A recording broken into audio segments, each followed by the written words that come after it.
called the bypass track. And that's actually what we're getting ready to cross right now. And the bypass track is where all the empty cars would come back to be refilled back at the mine face.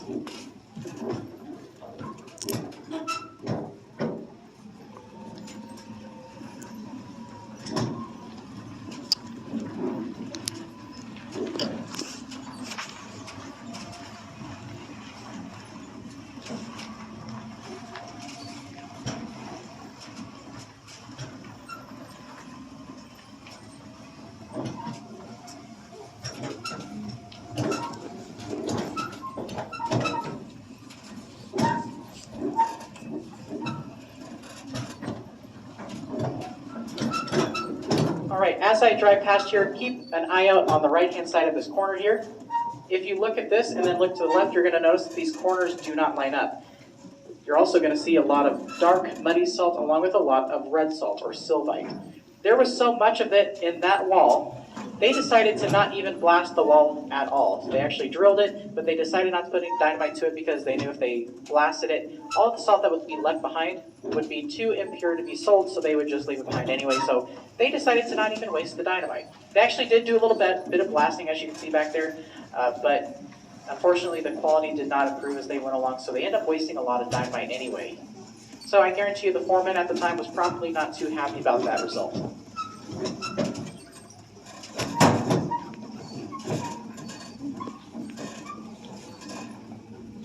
In this room, we have what we call our tombstone slab room. And the reason we call it that is because of this big stone slab sitting right in the middle of the floor here. We do have a couple theories as to why we think this slab of salt was left behind. So in the 1950s, the Atomic Energy Commission of the United States government was looking for a place to offload its growing collection of nuclear waste, and they thought this salt mine could be a good place for a storage facility for that waste. Salt has some qualities that made it pretty nice for waste storage. So you're going to learn a little bit more about them on your dark ride today. So they were doing a lot of testing down here, so we think that this lab could have been a possible control group for those experiments. The other theory is that at the time, the Carey Salt Company was building some new corporate headquarters in Hutchinson, and they wanted a nice salt monolith to put into their foyer as a decoration. And this could have been a candidate for that, but as you can see, they did not choose this one, and it was left behind. So this slab was cut from a room just back behind this pillar here. But we can't take you back here because this is actually part of the roof fall area that I showed you a little while ago. Like I said, that whole area was extremely large, and they made a really big mistake over a big area. If you were to stand back there and look this way towards us, you'd actually see that there's some little separations that are already forming back here. So hence the reason we've got that all blocked off.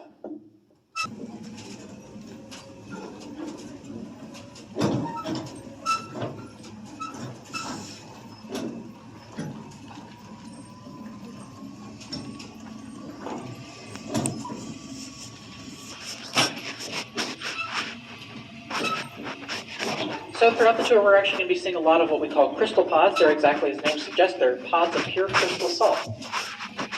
We've got a little tiny one over here on the right-hand side, but that one is going to pale in comparison to some of the ones you're going to see later on in the tour. The first of which is going to be on your right. As I pull up here, just look to your right, slightly behind you. I'm going to pull up here so everyone in the back trailers can see okay. Is that if you follow my light, this is the 10-foot mud layer. You can see it's really big. And if I take my light all the way across, it's going to line back up with the ceiling.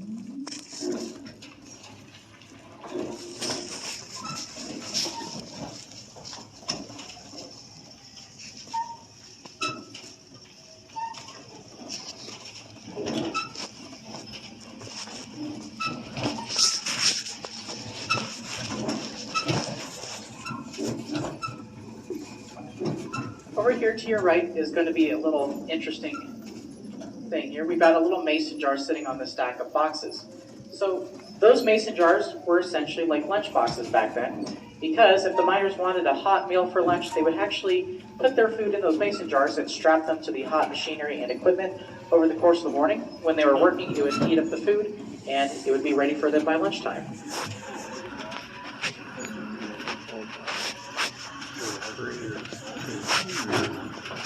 All right, in this room, we have the biggest crystal pod that we have down here. This is our submarine room.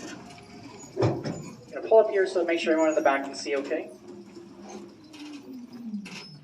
Folks in the front might have to turn just a little bit here in just a moment.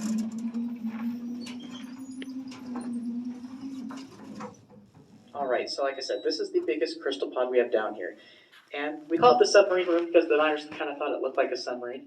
But the miners had a really big decision to make in this room. So as you can see, we have a nice, beautiful crystal over here to the right and lots of mud over to the left.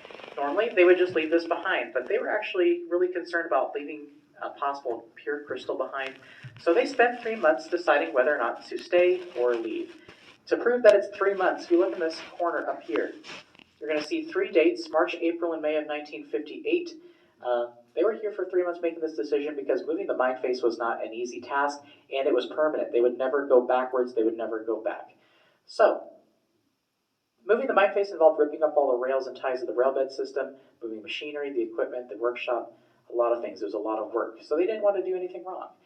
They did decide to leave the area completely, though, because they didn't think that the quality would improve. So otherwise, they would have stuffed dynamite in those boot holes inside that crystal pod, and they would have blown it up, and it would have just been wasted anyway. So we're still glad that it's down here after all these years, even though, again, at the time, this was probably a big inconvenience to the miners. These little mud piles. And as you look up here, there's going to be these little curved piles of mud on the ground. They indicate where the crystal pods, or excuse me, these pipes exist. So if you see mud piles on the floor, it means there's actually a pipe or a little hollow cavity somewhere above it. But I would like to mention that there is no water dripping down through here now. That was all ancient water. If there was water dripping down through here, we probably would not have a mine because we do have a full aquifer above us, the Equus bed. But we're being separated by the aquifer by a very thick layer of red and black shale, about 220 feet of it. Plus, shale is impermeable, meaning water cannot physically pass through it.